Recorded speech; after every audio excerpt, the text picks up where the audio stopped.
Yalla Chodesh Tov, de Kulchem, Hashem Hashem, la Seven Hatzliach. On est aujourd'hui le mardi 14 du mois de novembre et déjà Rosh Chodesh, Bezrat Hashem, qui se lève. Alors on a 4 shiurim aujourd'hui. J'espère que j'arriverai à les faire avant d'aller faire ma choupa à Natania. Thème, explication sur l'âme d'une personne avant qu'elle ne descende sur terre. Donc c'est un cours à thème. Bezrat Hashem, je suis racheté pour l'anniversaire de Abigail Sarah Yehudit Yankelevitch. Ah, ça c'est pas tunisien. Avec un grand mazel tov, réussite, santé, joie, bonheur jusqu'à 120 ans. Une grande réussite et que Akadosh Baruch Hu lui donne que de bonnes nouvelles. Aussi pour son neveu qui a vu des horreurs à Ofakim le 7 octobre, qui était sur place. Donc, et fois Shlema pour tout le peuple d'Israël, évasion de l'âme de tous les disparus, protection de nos soldats, des otages qui reviennent vite. Et l'avenue du Melech HaMashiach Tzidkenu Bimera B'Yameinu, Amen, Ve Amen. Faudra Rabba d'avoir acheté d'abord ce shiur et Yaretson qu'on souhaite un bon anniversaire donc à Abigail Sarah Yehudit Yankelevitch, Bezrat Hashem, 120 ans de bonheur, de joie sur tous ces chemins, et à la fin, avec la clé de la Géoula. Le sujet qu'elle demande est un sujet que nos sages ont déjà développé dans plusieurs livres, essentiellement le Zohar Kadosh, aussi la Gemara. Il y a plusieurs endroits où on retrouve cette situation de l'âme qui descend. Alors on commence tout de suite le premier shiur de la journée. Je vous saoule, il y a 4 shiurim, hein. Je peux rien. C'est acheté, il faut que je les fasse. C'est le tonnerre, ça? Ok, Baruch Hashem. La pluie tombe. Baruch Ata Adonai Eloheinu melech haolam, shekocho v'orato malé olam. Oufren, comme il y a eu le tonnerre pour les gens qui écoutent, parce que comme j'ai parlé, j'ai fait un F-sec, il y a encore eu le tonnerre, alors je me suis permis de faire la bracha. Ok. D'abord, avant de parler des âmes qui descendent du monde d'en haut vers le monde d'en bas, c'est très intéressant. D'abord, c'est quoi une âme?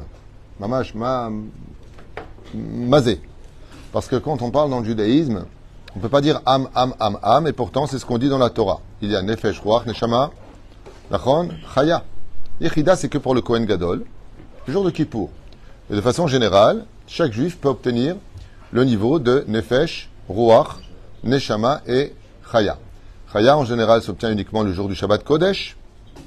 La neshama ne s'obtient que quand tu montes en Eretz Israël uniquement, pas en Chutz Laaretz. C'est pour ça qu'on ne peut pas être prophète en dehors de la terre d'Israël, car la prophétie appartient au Darga de Neshama. Par contre, en Galout, en diaspora, on peut avoir le niveau de Ruach HaKodesh, donc c'est dépendant de quel niveau d'âme. Ruach, bah oui, hein, c'est dans le mot hein, lui-même. C'est pour ça qu'on appelle ça Ruach HaKodesh, qui est un semblant de prophétie, mais ce n'est pas de la prophétie à proprement dit, parce qu'on ne peut pas être, comme l'explique Yona, en dehors d'Israël. Et si vous me dites, Ezekiel, et Moshe, qu'est-ce que tu en fais? Réponse que la Gemara répond. C'est exceptionnel parce que c'était pour Eretz Israël. Donc comme il ne pouvait pas y être, ils se sont projetés pour Israël. Il y a eu ici quelque chose de particulier. Mais c'est l'exception à la règle. Sinon, quand on voit Yona, il ne veut pas parler à Dieu, il quitte Israël. Quand tu veux être fâché avec Dieu, tu quittes Israël. Péroucha d'abord, tu ne veux pas rentrer en contact avec lui. Sinon, si tu as quitté Israël, tu te retournes vers Israël pour lui parler. Pour te dire que lui, il n'a pas bougé de place. C'est-à-dire, vous le savez. Mais la reine, qu'est-ce qu'une Neshama? C'est un esprit. C'est un esprit qui pense, c'est un esprit qui ressent. Un jour, quelqu'un m'avait dit, je me rappelle, promets-moi que j'ai une neshama. Je lui ai dit, ok. Scientifiquement, il ne voulait pas d'Emouna, il voulait... Je lui ai dit, ok. Est-ce que la viande pense? Est-ce que les fibres pensent? Est-ce que les veines pensent? Est-ce que la chair, le cœur, est-ce qu'il pense? Je lui ai dit, t'as déjà vu un cœur? Il m'a dit oui. Est-ce que ça pense? Il m'a dit non. Non. Donc, si je comprends bien, tu me demandes de te prouver que tu as une âme. C'est pas compliqué scientifiquement parlant. Si je te coince les doigts dans la porte, est-ce que tu vas avoir mal? Il m'a dit très mal. Je lui ai dit pourquoi? Parce qu'on a sous l'épiderme un système nerveux qui va transmettre à l'hypothalamus. Ouais, il m'explique un petit peu. Pas shoot, quoi. C'est pas compliqué. Les hématomes, voilà, il y a des réactions, ça fait mal. Ok. Et si je te dis quelque chose qui te vexe, est-ce que tu vas avoir mal? Il m'a dit oui. Je lui ai dit pourtant je t'ai pas touché. Qu'est-ce qui va te faire mal? Mais je sais pas, j'aurai une pression au niveau du plexus, comme ça m'a répondu. Ben, quand tu vois par exemple quelqu'un qui se coince les doigts, t'as une pression, Nachon. Je dis, moi je te pose la question, qu'est-ce qui, dans le corps humain, s'il y a un cerveau qui est fait de toutes sortes de molécules, si tu as un cœur qui est fait d'un muscle, tu as déjà vu un cœur, c'est un muscle. Donc qu'est-ce qui dans tes membres et qu'est-ce qui dans ton corps, quand tu le dissèques, qu'est-ce qui là-bas fait mal? Il dit, le sentiment. Le sentiment, il est où? Alors on peut jouer avec les neurones, côté droit, côté gauche du cœur, mais t'as déjà disséqué un cerveau? T'as déjà vu c'est quoi un cerveau? Il n'y a pas de sentiment là-bas. Qu'est-ce qu'il transmet? C'est comme l'interrupteur. J'allume la lumière. C'est pas lui qui me donne la lumière. C'est lui qui transmet l'électricité pour qu'il y ait de la lumière. Mais c'est pas lui qui produit cette lumière. Il laisse passer. C'est le rôle des neurones. Donc il m'a dit à la fin, je ne sais pas. Je lui ai dit, ben tu vois, tu as donné le nom de la Neshama que toi tu ne connais pas. Elle s'appelle je ne sais pas. Quand tu as un sentiment d'amour, depuis quand tu as un sentiment d'amour? De haine, de jalousie? Où est-ce que dans ton cœur il y a ça? Il n'y a pas ça. C'est quelque chose qui apparemment est placé dans ton cœur. Il me dit, oh, alors il y a quoi là-bas? Je lui dis, Ruach. Et quand tu as des envies, ça vient de Nefesh. C'est dans le kaved, dans le foie. Et la Neshama, elle est au-dessus de la tête. Ce qui fait que nous avons plusieurs niveaux d'âme. Et ces niveaux d'âme demandent toute une réparation depuis la faute originelle. Ce qui fait que quand on descend dans ce monde, il peut y avoir des nefashot qui descendent, des ruchot qui descendent, des neshamot qui descendent, et même plus que cela encore, des étincelles de neshamot qui descendent. Ça veut dire qu'on peut prendre une seule neshama, qui est une flamme, de façon à comparer, pour lequel on peut voir des étincelles qui sortent de cette flamme pour se retrouver dans des corps différents. Alors, on va revenir maintenant un petit peu en arrière. La neshama, dans le Talmud, dans le Balatanya, dans beaucoup de livres, c'est Chelek, Eloka Mima'al.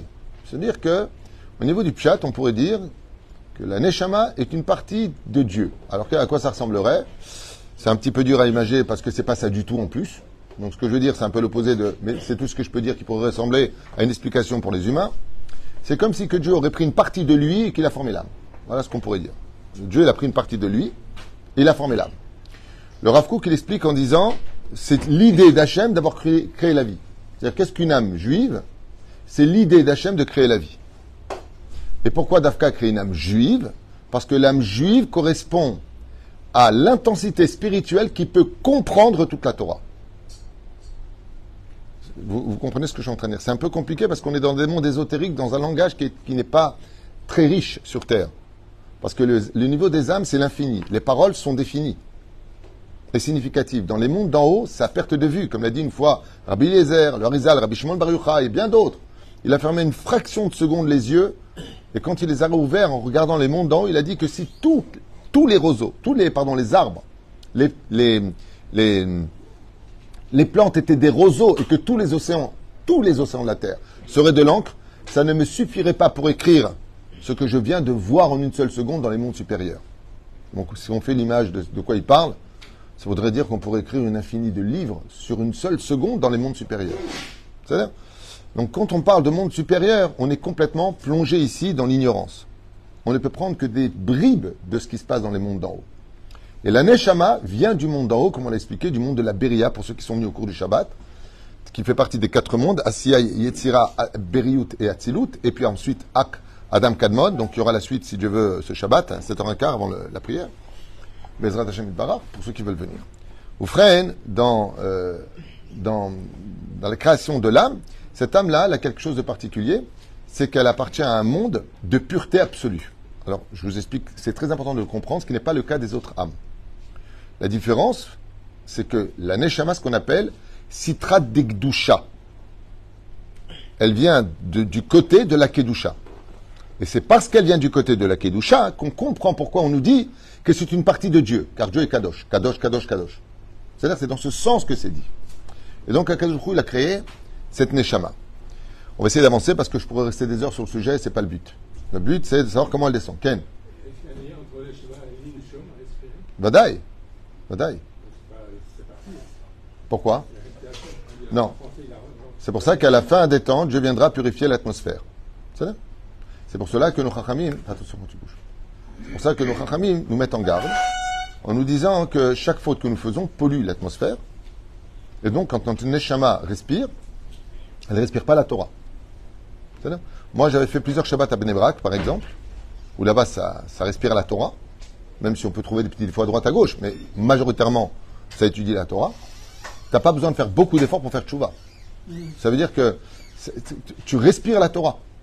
C'est-à-dire, mais quand tu vas dans des endroits où il n'y a pas de Torah, eh bien, tu peux facilement tomber parce que tu respires, tu inclus en toi et ta neshama s'en nourrit. C'est-à-dire, parce que surtout, au niveau de l'odorat, il faut savoir que la nourriture de l'âme, ce sont 2 choses essentielles.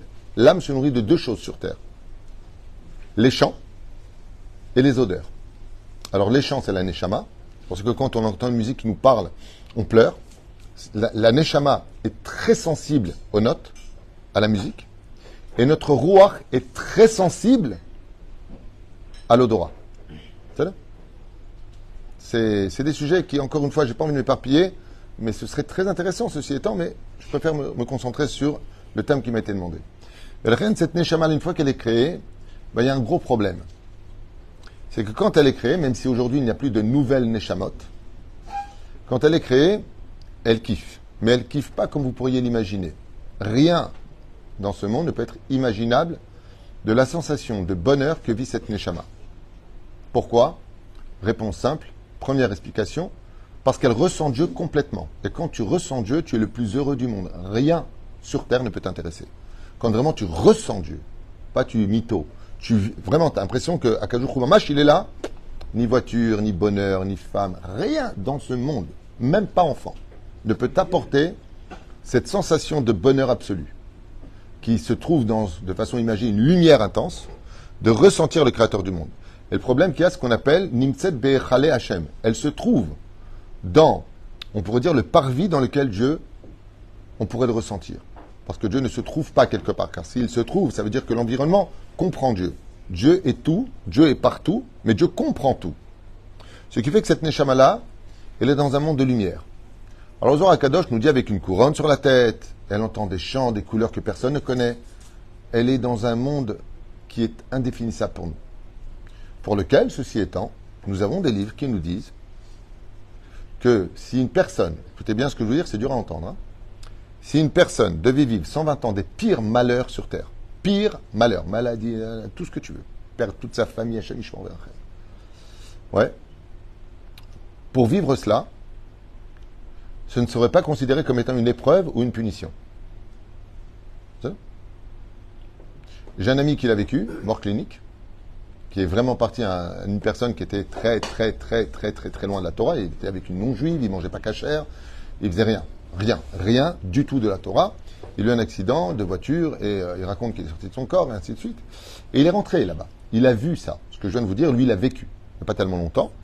Et il a vécu, quand il est revenu dans son corps après plusieurs opérations, des épreuves que je ne souhaite à personne et toujours le sourire sur les lèvres. Et je lui ai posé un jour la question, il s'appelle Moshe. Et je lui ai posé la question, je lui ai dit, Moshe, je peux savoir, c'est un Israélien, comment se fait-il que, avec tous les malheurs que tu as, les maladies, la pauvreté, tu es tout le temps souriant, on dirait que tu viens de gagner un loto. Il m'a dit, mais moi, je vis tout le temps la lumière dans laquelle j'étais, je m'en fous de tout ça. Je ne le vis pas. Pour moi, il n'y a aucune douleur. Ce qu'il faut, c'est être sadique et mériter de retourner là-bas. Il me dit, chaque fois que je vis quelque chose de très dur, où j'ai très mal,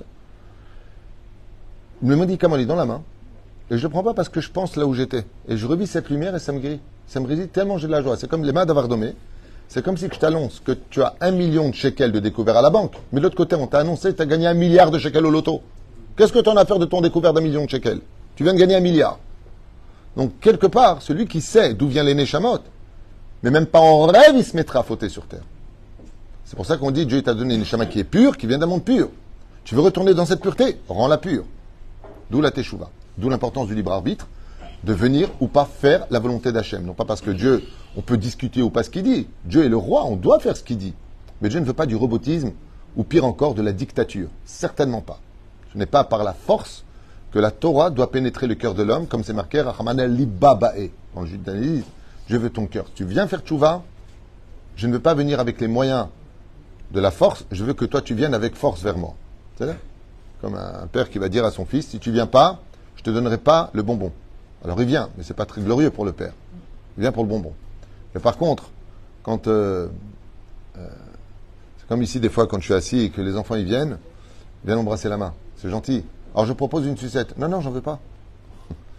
C'est plus touchant que de prendre la sucette. Parce que souvent, il y en a aussi qui viennent, ils disent pas bonjour, ils attendent comme vous êtes, regarde droit dans les yeux. Et après, c'est mignon.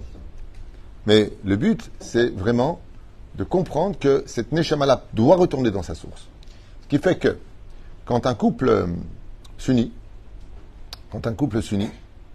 je n'ai même pas commencé le cours. Alors, quand un couple s'unit, eh bien, par rapport à l'état d'âme du couple, la pensée, la parole et la façon dont les choses vont se réaliser S'il revient et qu'il a vu des films et après il va avec sa femme, il peut être certain que les pensées sont empreintes du film.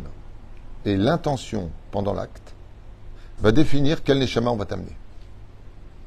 Ce qui fait que dans le ciel, quand je dis dans le ciel, c'est pas dans le ciel. Hein. Dans le ciel, il y a l'espace, il n'y a rien, il fait moins 273 degrés. Bord, comme on dit en yiddish. Il fait bord. Ou freine là-bas, eh bien,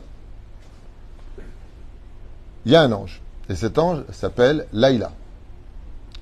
Il s'appelle Laïla. Et lui, par rapport à l'état d'âme et le mérite des parents, va chercher une neshama. Le problème, c'est que cette neshama-là, elle peut venir de deux mondes. Si elle a besoin de compléter, elle viendra du Gan Eden, ce qui fait que vous aurez un enfant qui, de par lui-même, même s'il n'y a pas trop d'éducation dans le monde de la Torah, viendra à la Torah parce qu'il est venu réparer quelque chose et ramasser quelque chose en plus. Et si les parents ne sont pas méritants, ça veut dire qu'ils méritent d'avoir un tikkun parce qu'ils ont fait souffrir la shrina et autres, il vient chercher une neshama du Gehinam. Il y a aussi des neshamas qui se trouvent dans l'enfer. Et il vient récupérer cette neshama. Ce qui fait que cette neshama, elle vient un petit peu déjà révoltée. Elle vient un petit peu défectueuse. Parce qu'elle était en plein tikkun par rapport à de mauvaises choses. Mais elle est venue compléter, elle est venue se racheter. Dans les deux cas de figure, il y a une ashgacha pratit. On va rester dans le cadre positif. Le problème qu'on a, c'est que quand on va chercher une neshama des mondes d'en haut, et on a vu que Shmuel Hanavi, quand il était dans le Gan Eden et que le roi Shaoul a fait descendre dans ce monde la neshama du prophète Samuel, le prophète Samuel a eu très très peur. Il ne veut pas sortir du Gan Eden. Pourquoi? Parce que le monde d'en bas est un monde qui fait extrêmement peur pour les neshamot. Pourquoi est-ce qu'il fait peur? Parce que dans le monde d'en haut, on ne sait pas qu'il ne faut pas fauter. On vit qu'il ne faut pas fauter. Et quand on regarde en bas, on voit un monde où les fautes sont grandement les bras ouverts. Et de l'autre côté, il y a plein de diamants autour de tout ça. Ce qu'on te dit, c'est ne faute pas, ramasse juste les diamants. Va faire des mitzvot. C'est tout ce qu'on te dit. Tu viens dans ce monde, ne faute pas, ne va pas là-bas, ne va pas là-bas. Mais le problème qu'il y a, c'est qu'on n'a pas de Wez. Dieu te dit, je t'ai donné un Wez. War Sinai, c'est la Torah. Ce qui fait que les lettres de la Torah dansent avec les Neshamot dans le monde, dans une pureté et un bonheur que personne ne peut comprendre sur Terre. Et de l'autre côté, la Neshama ne veut pas descendre. Il faut savoir une chose. Il y a une lutte avant d'avoir un enfant. Pourquoi ça demande de la prière d'avoir un enfant en général? Pourquoi ça demande beaucoup d'efforts? Pourquoi ça passe par tellement de complexité? Parce que la Neshama n'a pas du tout envie de descendre. Et il faut savoir une chose.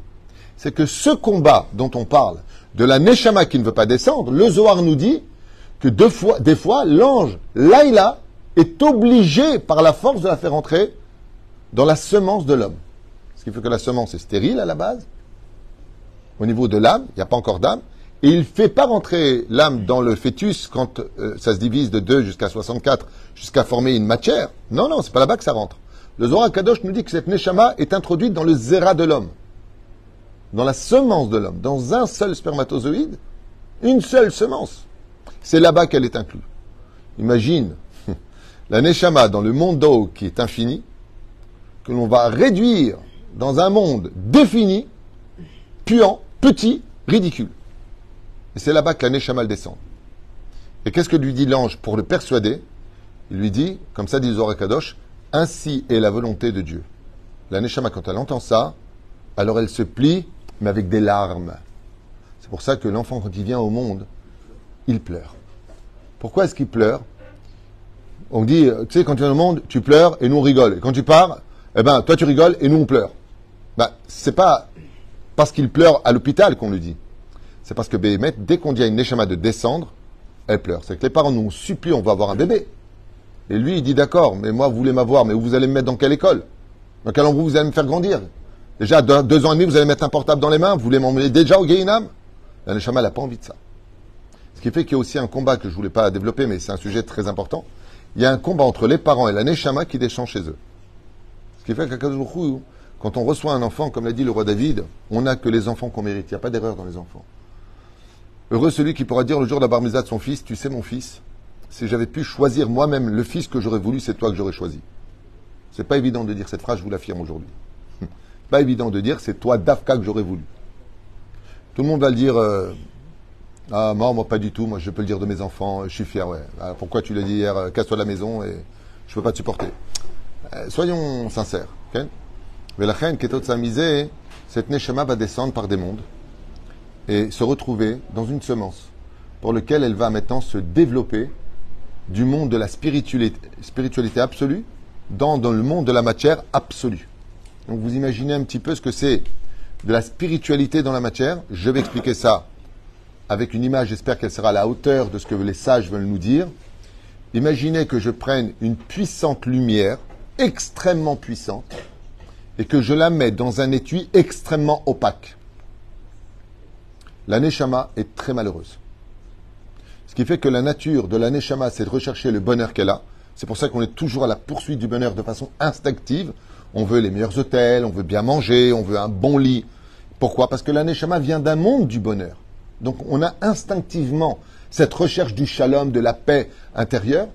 Et de l'autre côté, on est constamment en guerre. Pourquoi? Parce qu'il y a une espèce de divorce intérieur où cette lumière qui est notre Neshama en veut à notre corps de l'assombrir et de ne pas lui donner son vrai potentiel.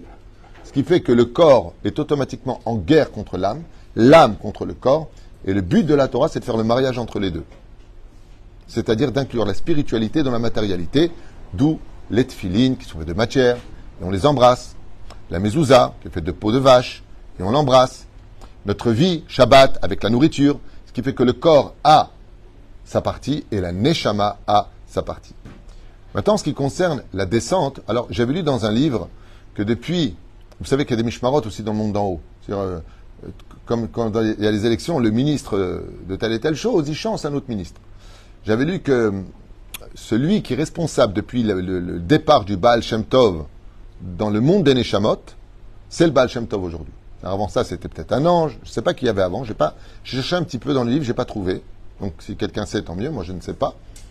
Et depuis que le Baal Shem Tov est parti, c'est lui qui est le responsable des Neshamot, les Galgel, qui doivent redescendre dans ce monde, dans le monde d'en bas. Et pourquoi? Parce qu'il faut beaucoup de chassidout, de chesed, pour emmener un enfant dans une Neshama afin qu'il se compose. L'une des raisons pour laquelle j'avais compris que c'était Baal Shem Tov qui était le responsable de la descente des Neshamot dans le monde d'en bas, selon ce que j'ai lu, encore une fois, c'est parce que le Baal Shem Tov a tout fait pour faire venir le Mashiach avec Or HaChaim Kadosh, Rabbi Chaim Ben Attar, et que les Neshamot qu'il veut placer, c'est comme un échiquier, de telle façon à ce que la génération du Mashiach soit prête à le recevoir. Il y a plusieurs explications comme ça qui gèrent. Ensuite, il y a ce qu'on appelle la Ishtal Shelut. Alors, je vais expliquer clairement les choses.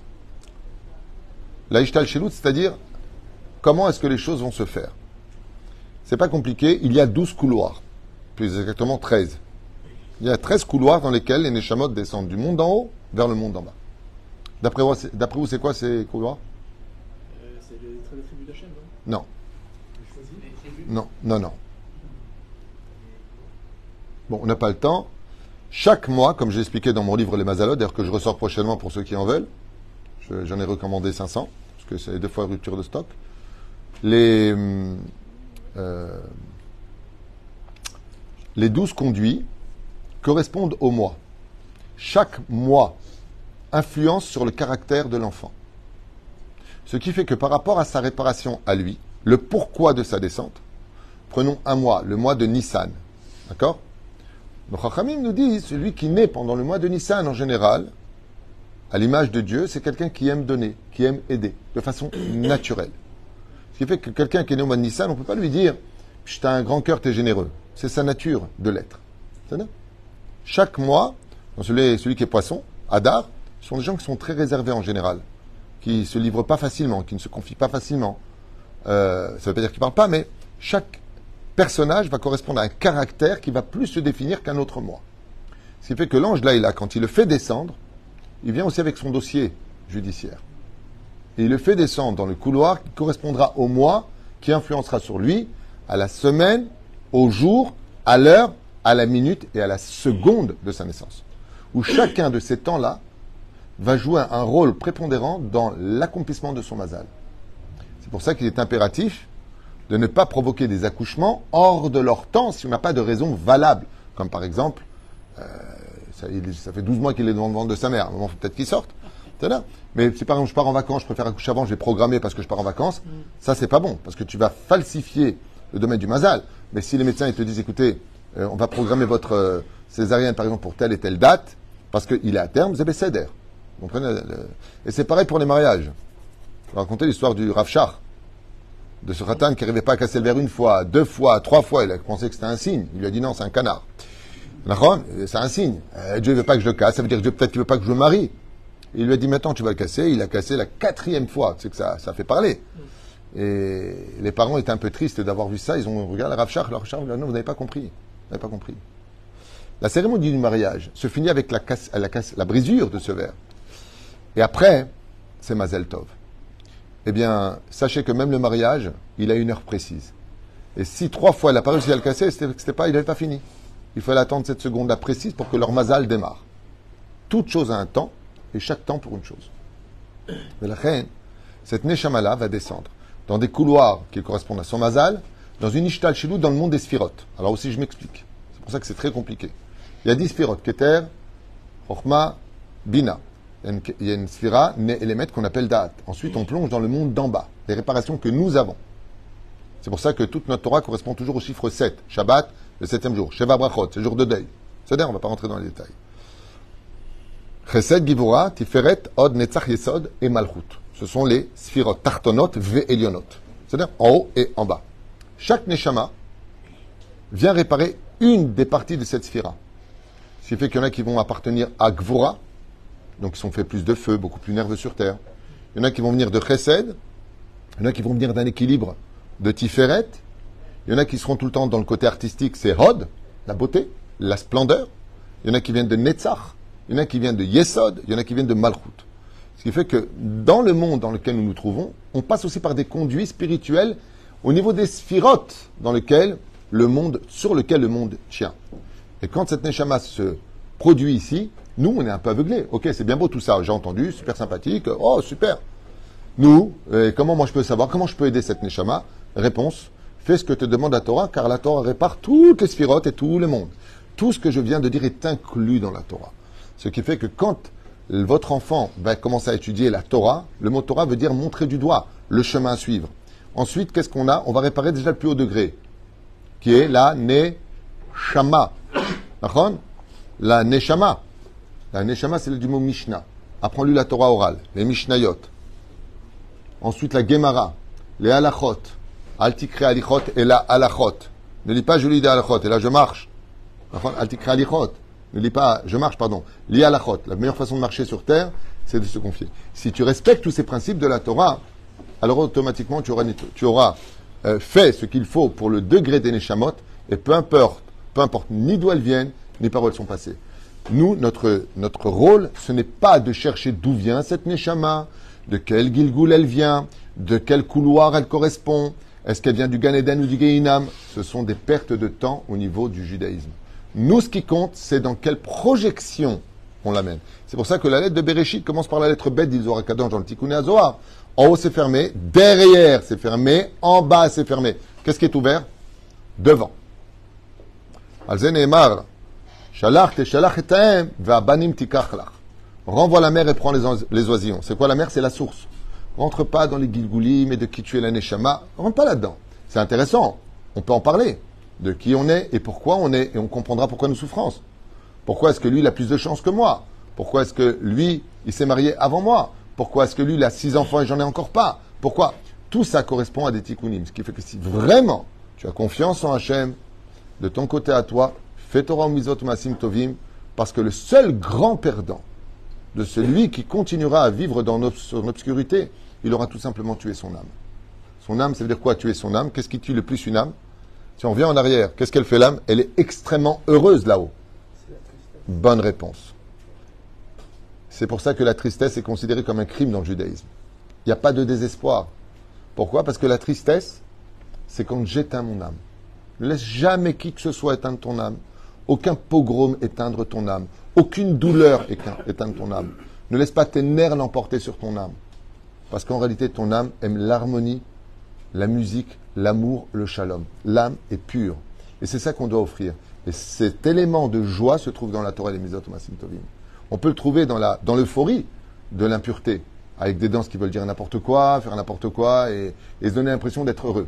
Alors qu'en réalité, on vit une mythomanie du bonheur. On s'invente des bonheurs. On rigole pour rien, on plaisante pour rien, on se moque des gens. Est-ce que c'est vraiment intelligent? C'est superficiel. C'est pas simplement superficiel, c'est une écorce. C'est quoi ça? On m'appelle l'histoire de l'ongle. Tous ces souvenirs-là ressemblent à un ongle. Quand on jette un ongle dans les toilettes, je ne connais pas une seule personne qui se rappelle de quel ongle il a jeté, quel doigt et où est-ce qu'ils sont partis. Ainsi donc sont la vie. Et la reine Bezrat Hashem, cette Neshama qui est nous-mêmes, parce que le corps ce n'est qu'une enveloppe, c'est nous-mêmes. Celui qui vous parle en ce moment, c'est ma Neshama qui vous parle à travers un corps qui permet d'entendre ce son. C'est comme un micro. Ma langue, c'est comme un micro. Je me permets de pouvoir vous parler et vous pouvez vous entendre parce que vous avez ici les moyens physiques de recevoir et moi de pouvoir transmettre dans ce shiur particulièrement. Mais c'est comme ça dans toutes les discussions, ce qu'on fait. Mais qui est-il lui-même? C'est nous-mêmes. D'ailleurs que les gens qui décèdent, très souvent disent, je ne comprends pas. Je suis en haut et je suis en bas là. Pourquoi mon corps il est là-bas et moi je suis là? Et moi je suis là. Parce que le corps, c'est qu'une enveloppe. Toi, tu es la Neshama. Quand je dis la Neshama, c'est l'âme. Ça peut être une âme sensitive, une âme de vent, le Ruach ou la Neshama. Ken. Si on ne sait pas qui on est téléguidé quelque part. Alors, comme on ne sait pas qui on est, il y a une providence divine qui t'amènera à ta destinée. Toi, par contre, si, je vais te répondre, pose des questions et tu auras des réponses sadiques. Il vient de relever un point très essentiel sur la dimension du mazal. Si Dieu t'a créé ici, c'est pour que tu ailles au point, on va dire, point A, point B. Ça te va? Toi, ce que tu peux faire, si tu fais la Torah et les mitzvot, c'est d'y aller vite. Si tu ne fais pas Torah et mitzvot, au lieu d'aller directement là-bas, tu vas faire des détours et des détours et des détours et des détours. Et c'est dans la vieillesse et la souffrance et la maladie que tu demanderas pardon pour enfin atteindre le but. Ce qui fait qu'Akadosh Baruch Hu, il aura toujours le dernier mot, c'est une paracha qui s'appelle parachat Ekev. Vehaya Ekev Tishmeun. Mazé Vehaya Shon Simcha. Tu veux être heureux, fais ce que je te demande. Hachem nous a donné des conseils. Comme ça dit le Talmud. Etz, c'est bien du mot Etza. J'ai donné la vie, j'ai donné la mort, j'ai créé le bien, j'ai créé le mal. Je te dis, au Bachar Tabachaim, Dieu te laisse le choix. D'accord? On n'est pas dans la dictature, on n'est pas dans tu fais pas, je te coupe la tête, je te coupe le bras, je te coupe le pied. Un d'avoir casé chez nous. Chazve shalom. C'est pas de la Torah, ça. La Torah, elle te dit, tu veux, tu fais. Tu veux pas, tu fais pas. Elle te laisse ce choix. Pourquoi est-ce qu'elle te laisse ce choix? Ce choix, parce que c'est à toi de décider, à travers la création du monde, de créer ton propre monde. Et si, c'est pour ça d'ailleurs qu'on dit, Allah les bêtes, Olamo. Il est reparti dans son monde, pas le monde de Dieu. En d'autres termes, tout Israël n'a pas au monde futur, mais tu as éteint tes lumières du monde futur par tes bêtises, tu vas avoir un monde futur pour l'éternité qui est vachement assombri. Chaque fois qu'une personne arrache une fleur le Shabbat, il arrache une fleur de son monde futur. Ce qui fait qu'il aura un désert. Et ainsi de suite. Il n'y a pas une sorte d'incohérence, si je peux me permettre. D'un côté, on a versé que le monde d'en haut est inimaginable. De l'autre côté, on le décrit en long et en large. Non, personne ne le décrit. On essaie de donner des avant-goûts. Alors, je répète. Me'en olam haba, me'en. Mazé me'en, c'est un semblant. C'est un semblant. C'est-à-dire que si je demande un semblant du olam haba, donnez-moi. Shabbat, voilà. Qu'est-ce que c'est le Shabbat? Me'en olam haba. Pas le Shabbat des gens nerveux qui s'y fument pas, ils te fument toi. Hein. Le vrai Shabbat. Avec des chants, de l'amour, de l'harmonie, de la joie, des bénédictions. Ça, c'est Me'en. Ça veut dire quoi, Me'en? C'est un semblant, du semblant de Olam Haba. Ça veut dire quoi, le semblant du semblant? C'est ton Shabbat à toi. Mais le Shabbat de Dieu, lui, il est parfait. Consolation. Quelque part. Alors, en d'autres termes, tu sais, je vais te dire un truc. Si tu me demandes où est-ce que je peux aller pêcher, je te dis là où il y a l'océan. Pour quelqu'un qui ne sait rien du tout, tu sais que maintenant, c'est à toi de chercher l'océan. Mais tu sais que ça se trouve dans l'océan pour pêcher. Les lacs, les rivières. Là où il y a de l'eau. Parce que si tu vas chercher du poisson dans le désert, tu ne vas pas y arriver. Et la reine, la Torah est en train de te dire que En Maïm et la Torah. Si tu veux pêcher du bon poisson, va dans la Torah. Et si les gens connaissaient la vraie valeur de la Torah, l'étude de la Torah, le fait de soutenir la Torah, le fait de vivre la Torah, on serait tous très heureux. D'ailleurs, qu'est-ce que nous annonce la Géoula? Moi, la Géoula, Mashiach, voilà, le cours, il a été au siège.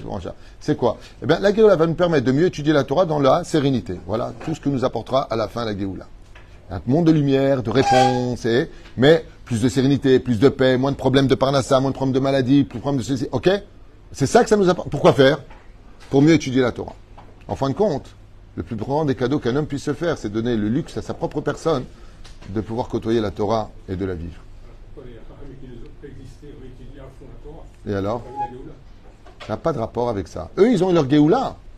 Eux.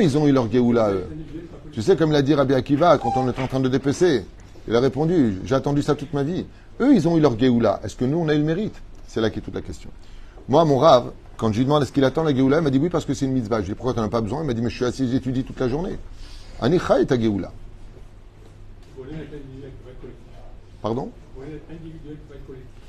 Collectif, ça dépendra de l'amour qu'on se portera les uns et les autres. Et Bezrat Hashem, comme on est en train de le vivre aujourd'hui, en espérant Bezrat Hashem de meilleurs jours, et que la vérité sorte dans le monde. Parce que pour l'instant, on est dans un monde de mensonges, Alma des Shikra, Ya'alem, Ya'ader Emet, la vérité disparaît. Aval Besofo Shel Davar, Yetov l'école à Israël. Kol Tuv et